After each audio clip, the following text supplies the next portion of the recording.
Tá tudo bem por aí?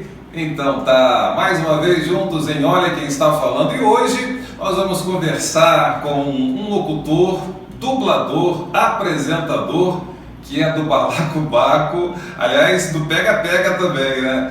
Carlos Alberto. Você me deu tantos títulos que o pessoal vai mandar, pô, com tantos títulos assim, esse cara deve ter um salário astronômico, né? Aí não é? Aí a gente lembra que mora no Brasil e que as coisas aqui são muito difíceis. A gente tem que trabalhar de manhã, de tarde, de noite para poder, né? Aliás, rapaz, todos os locutores que eu converso falam, não, você tem que conversar com o Carlos Alberto, não é possível. Ah, que bom. Eu assisti alguns papos que você teve com muita gente aí e é sempre muito bom a gente poder rever os amigos, né? Poder rever uma galera que trabalhou com a gente, né? Você também, quer dizer, gente que a gente não via já há algum tempo e rever agora, e tem o maior prazer de saber que está bem, que está trabalhando. Estamos aqui para contar um pouco da sua história. Aliás, eu falei dublador, mas você faz um personagem que é sensacional, né? Pô, é a realização do sonho, porque eu já era fã. Antes de fazer este desenho, eu já era muito fã, desde o início da década de 90. Eu me lembro na época que eu trabalhava no Sport TV, que era apresentador lá fazia o Sport TV News e fazia outros programas lá, o pessoal da redação vivia me pedindo para imitar o Homer, que na realidade quem fazia era o Santana, então eu tentava imitar o personagem feito pelo Santana, né? Porque eu já era muito fã, gostava muito, e desde aí imitava, brincava, o pessoal ria, pedia para imitar de novo. Eu sempre assistia todos os desenhos, assistia a Fox, aí depois passou a ser transmitido pela Globo, aí a Globo parou, foi para a Bandeirantes, mas aí eu continuo assistindo na Fox e tal. E quando foi em 2007, eu liguei para o pessoal lá do estúdio, lá da Delarte, porque ia ser feito o longa-metragem dos Simpsons. E eu tinha muita vontade de fazer uma participaçãozinha qualquer, né? Qualquer coisa que fosse. Aí abriram os testes, eu fui lá fazer o teste, mas óbvio que seria para os personagens que não eram os fixos, né? Mas qual não foi a minha surpresa quando cheguei lá, que o teste era para o Homer. E o Homer, quem faz o Homer faz o vovô também, consequentemente eram os dois, né? Já imitava. Aí eu fui fazendo aquilo que eu sempre gostei dele, né? E coincidentemente no dia, o teste era um episódio que tinha muito grito do Homer, aqueles gritos todos convencionais dele, né?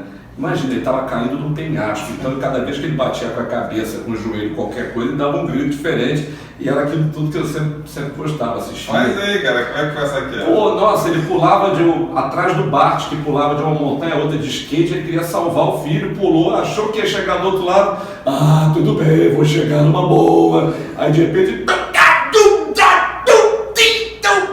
começou a gritar até cair lá embaixo, e aí cada cabeçada era um grito diferente, né?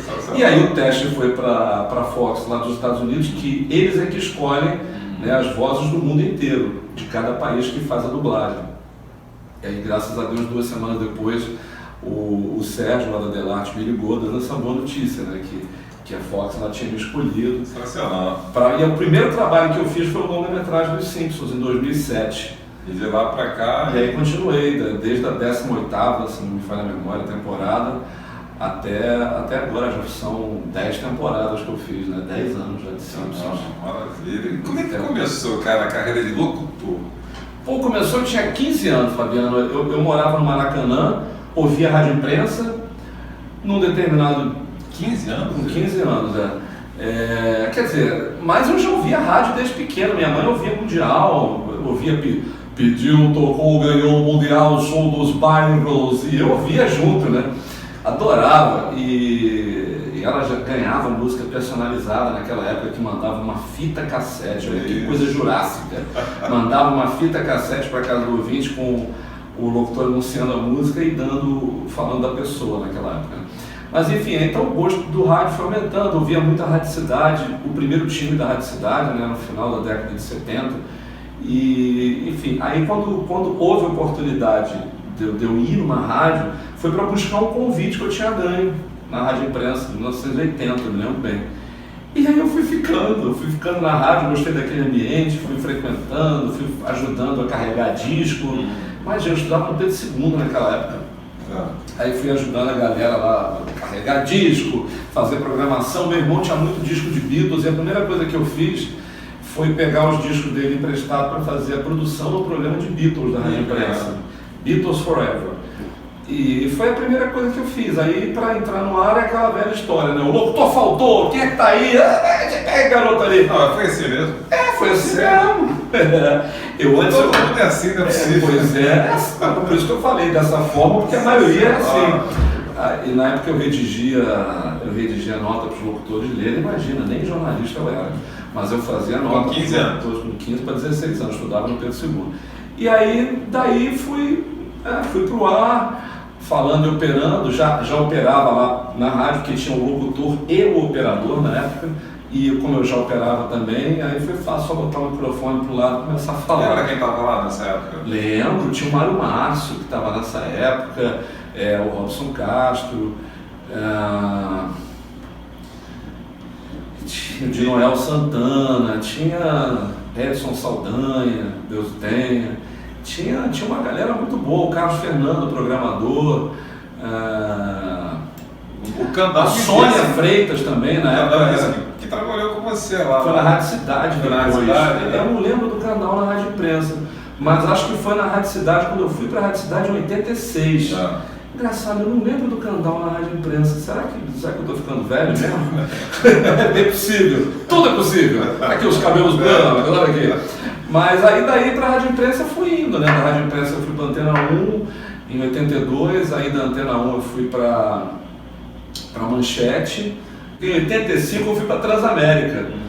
Né? Eu saí da Manchete, fiquei um tempo desempregado, uns meses, e aí foi quando teve aquela montagem daquele primeiro time da Transamérica, que foi Paulo Beto, eu, Adriana Rimmer, Rui Jobim, Jairo Roberto. Esse foi o primeiro time da Transamérica que eu acho legal falar isso, que foi a segunda grande revolução do FM. A primeira foi com a Rádio Cidade, né, no final da década de 70, e a segunda foi com esse time que a Transamérica revolucionou a linguagem do FM, né, que até então tinha sido revolucionada pela Rádio Cidade de uma forma um pouco mais coloquial. E aí do coloquial da Rádio Cidade para o coloquial escrachado que foi na nossa época, foi um pulo, né? E todo mundo começou a fazer o seu caminho naquela época. O nosso próprio diretor da época, o Eduardo Andos, que eu faço questão de fazer uma homenagem aqui, que foi um dos grandes nomes do rádio, foi uma das grandes cabeças pensantes do rádio brasileiro, que ajudou a revolucionar também o rádio brasileiro com essa segunda mudança do FM, foi o Eduardo Andos. E depois tiveram outras participações dele. Sim, foi. Aí depois a gente saiu da Transamérica, eu fui para a Rádio Cidade, ele também foi para a Rádio Cidade. Aí nessa época você foi uma galera, né? Foi você, fui eu, Jairo. Primeiro fui eu acho que o Jairo foi um pouco depois, eu não lembro se o Jairo foi junto, mas acho que logo em seguida o Jairo foi para a Rádio Cidade, em 86. Depois foi a Adriana Rimmer, né? E era a Milena Ciribelli que fazia de noite na Rádio Cidade, e aí eu fui indicando também umas pessoas que eu via, uns locutores novos, né, que a gente ouvia lá de Brasília, que era o Luiz Carlos Júnior, o Cristóvão, né, e o Eduardo, quando eu mostrei a fita para ele lá na Rádio Cidade, gostou muito, falou, vou trazer esse menino para cá. Aí a gente ficava no pé dele, vamos mudar, vamos renovar, né. Isso na Rádio Cidade. Isso na Rádio Cidade em 86. E aí o time ficou assim na época da Rádio Cidade. Eu fazia um programa junto com a Adriana Rimmer, que era o Geração Cidade.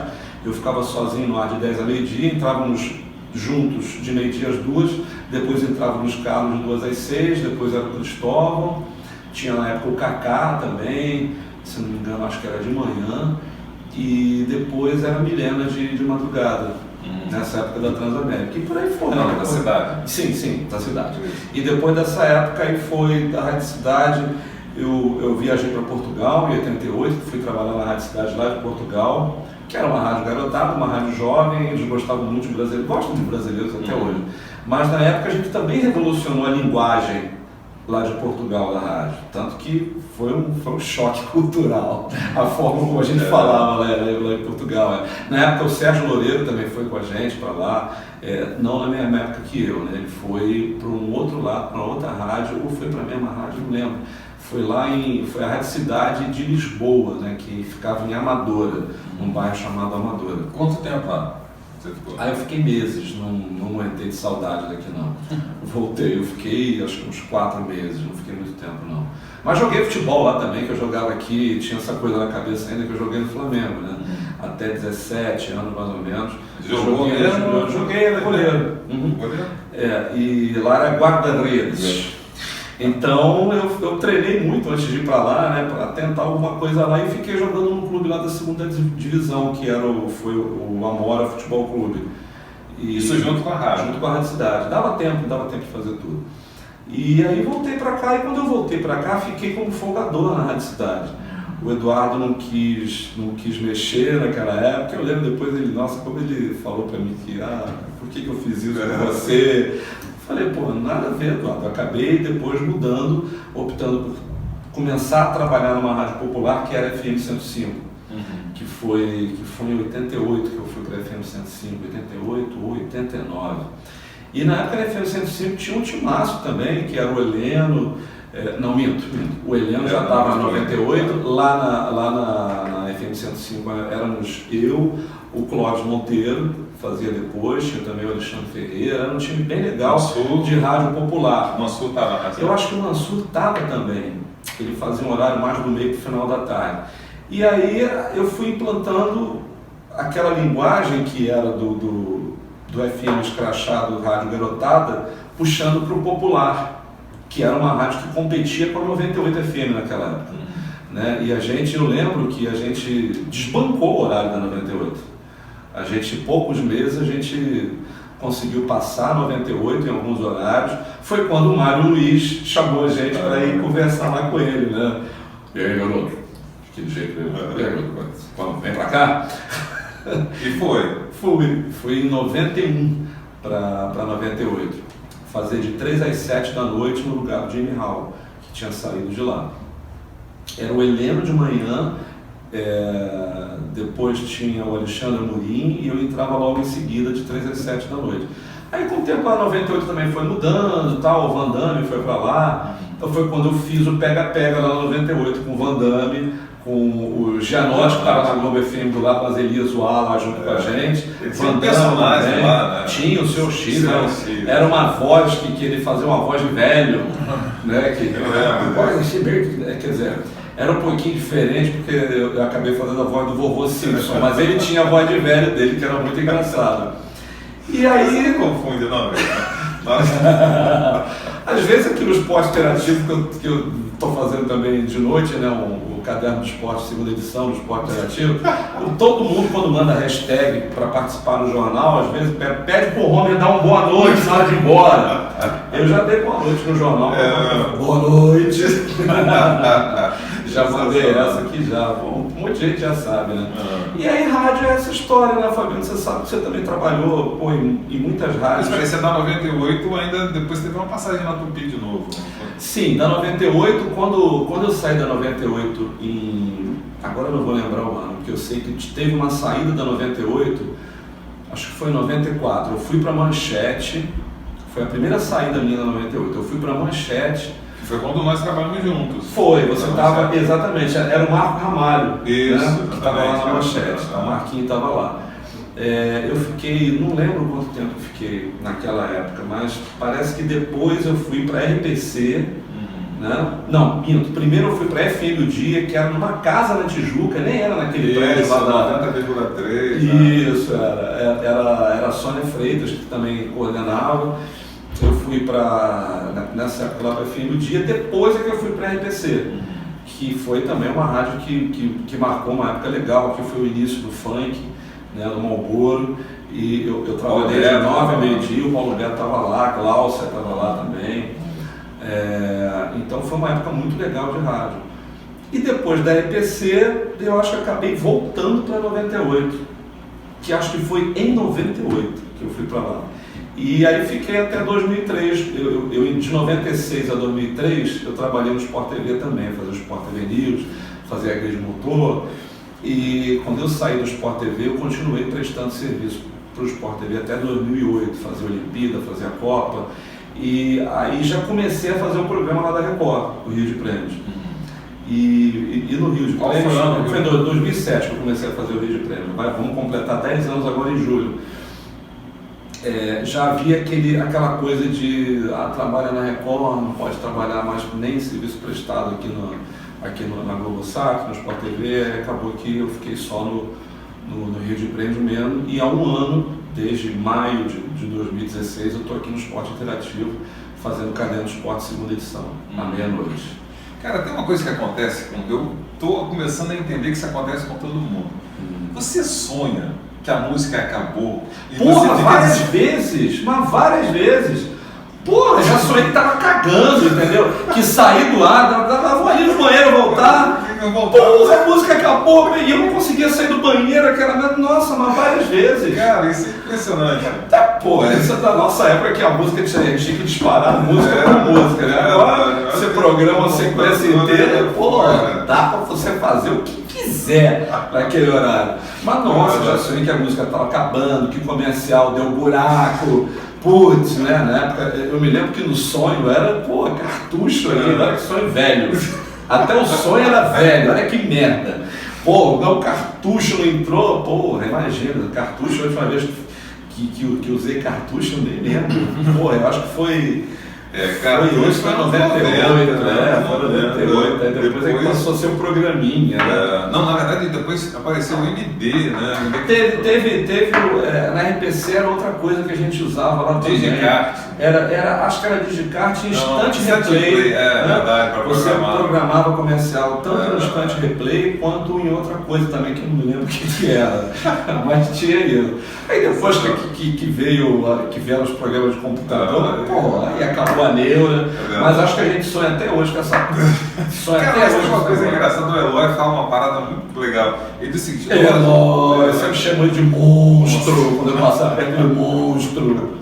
Ele fala que nós, locutores, não trabalhamos, nós nos divertimos. Mas é isso. Depois eu acho que a diversão ficou um pouco mais calma agora com essa coisa de computadora, não? Eu lembro que uma vez eu estava na Rádio Cidade em 2004 e teve uma reunião que o Rovoluski lá fez, o pessoal falou um monte de coisa e tal, não sei o que. Eu falei, gente, eu acho que a gente precisa mais ficar dentro do estúdio do que fora.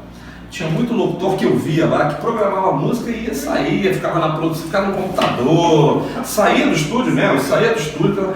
Eu falei, gente, vamos ficar dentro do estúdio, curtir aquela música, curtir a seguinte, em vez de programar, vamos parar música por música para sentir o prazer de estar ali comandando aquela porra, naquela rádio, sentir que a rádio está na tua mão, entendeu? Mas é o tal negócio, né? Com os avanços tecnológicos, as perdas, você acaba perdendo um pouquinho daquele charme que o rádio dá, né? Daquela emoção que o rádio dá pra gente. Mas enfim. Eu pergunto a pessoas que foram importantes, exatamente porque aqui a gente está resgatando uma história, né? A sua, no caso. E aí, pessoas que foram importantes na sua vida, na vida profissional. Primeiro, eu cito o Eduardo Andros, que eu aprendi muito com ele. Aprendi na época que eu estava na Antena 1, ele era locutor da Rádio América, que tinha embaixo da Antena 1, lá na Urca. Aprendi muito a emoção de você chamar uma música legal, bacana, de manter um clima para cima quando você está no ar. Aprendi muito, mas muito com ele. O Biasi também, aprendi muito com o Biasi também, daquele jeito dele lá, né, espiritado de ser. O Nelson Rivera, eu vou lembrar do Nelson Rivera, que foi o primeiro cara que me deu oportunidade, que Deus o tenha, fazer um programa de Roberto Carlos na Rádio Imprensa. Mas acho que o maior deles é o Eduardo Andros, que é um cara que a gente sabe que entende, né? E eu sempre vou render homenagens a ele, porque não só o rádio deve muito a ele, mas o meio musical. Sim. Porque na época que a gente estava na Transamérica, ele deu chance para uma porrada de banda aí, que está até hoje, Capital Inicial, Legião Urbana. Eu lembro de um esporro que ele deu no Renato Russo, quando eles foram dar uma das primeiras entrevistas do Legião Urbana na Transamérica. E ele quis dar uma estrelada lá, daquela forma Renato Russo de ser, que a gente conhece, né? Não concordou com alguma coisa, de tocar uma música que não era de trabalho na entrevista. Aí o Eduardo foi lá, chamou ele na xixa, na frente de todo mundo. Você tem que aprender que aqui é que você tem chance. E eu nunca vi o Eduardo daquele jeito. Você conhece o Eduardo? O cara, e aí, tá, é um cara tranquilé. Mas eu acho que ele viu naquilo que ele disse, com um artista que estava começando, de uma banda que estava começando, uma forma de dar um exemplo de que a vida não era aquilo que ele estava pensando que era.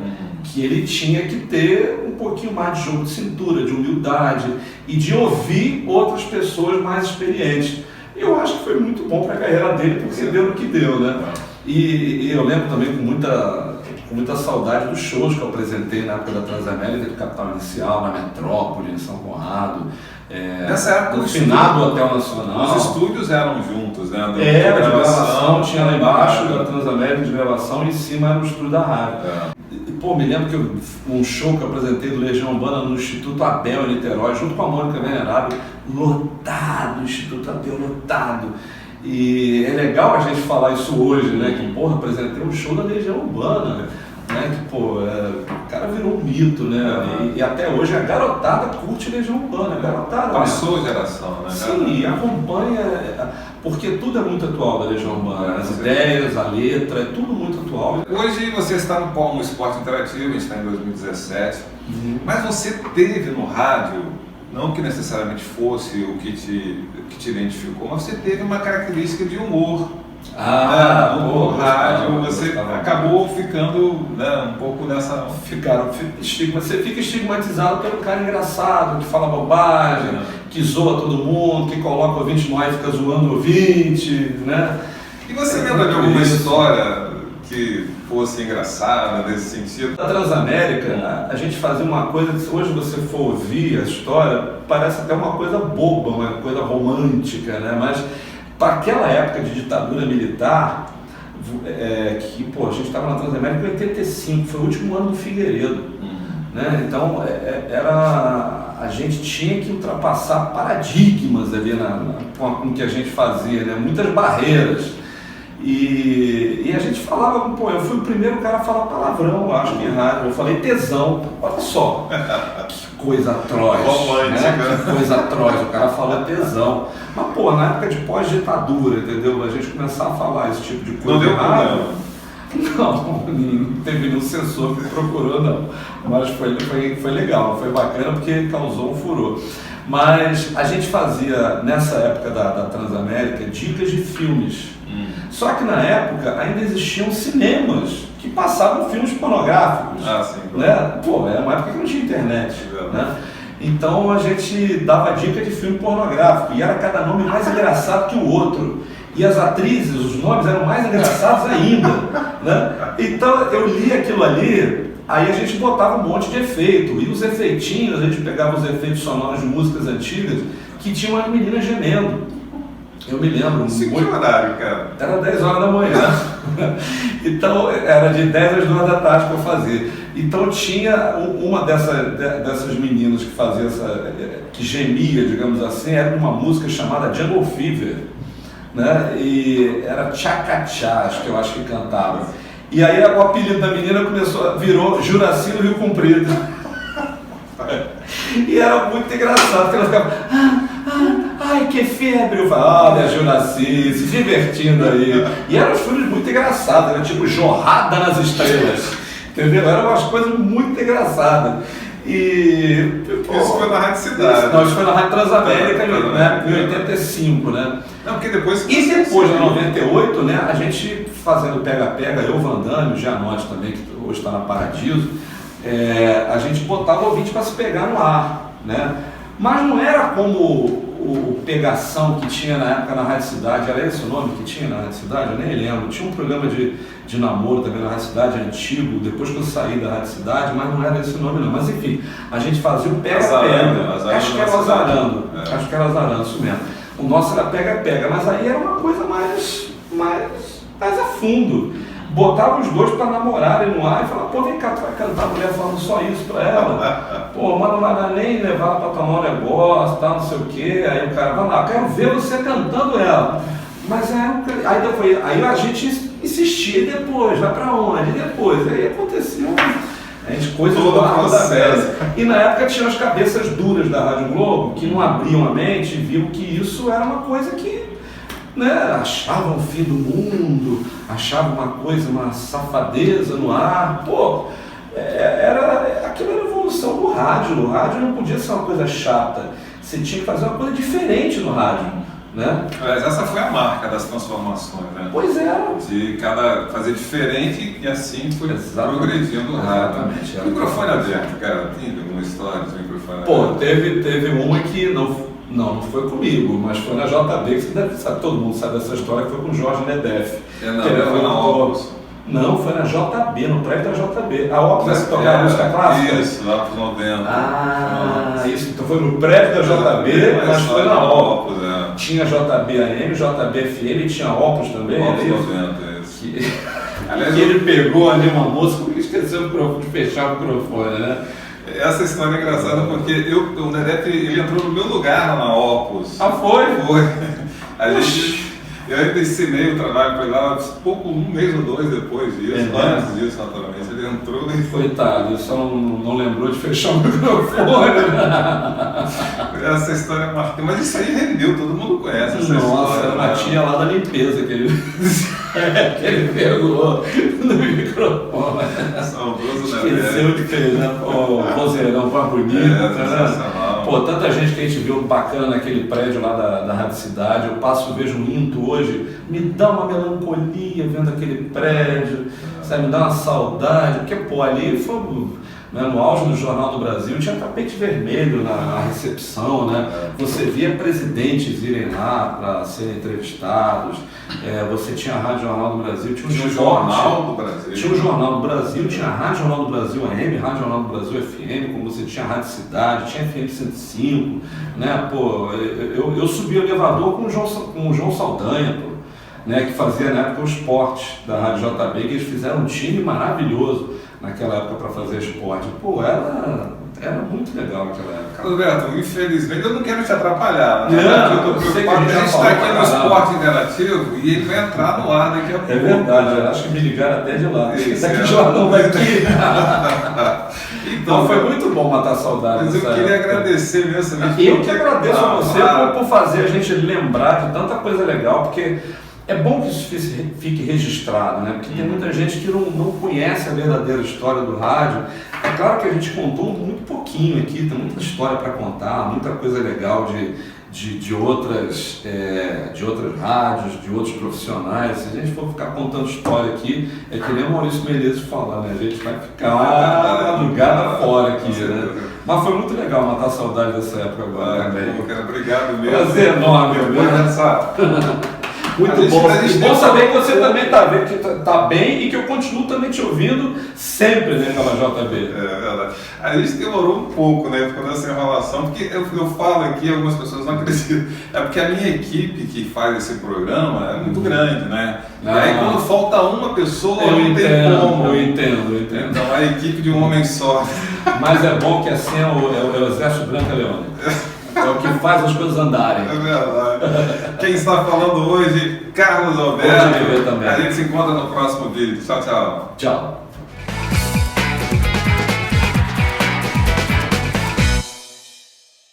Curta o vídeo e se inscreva no canal.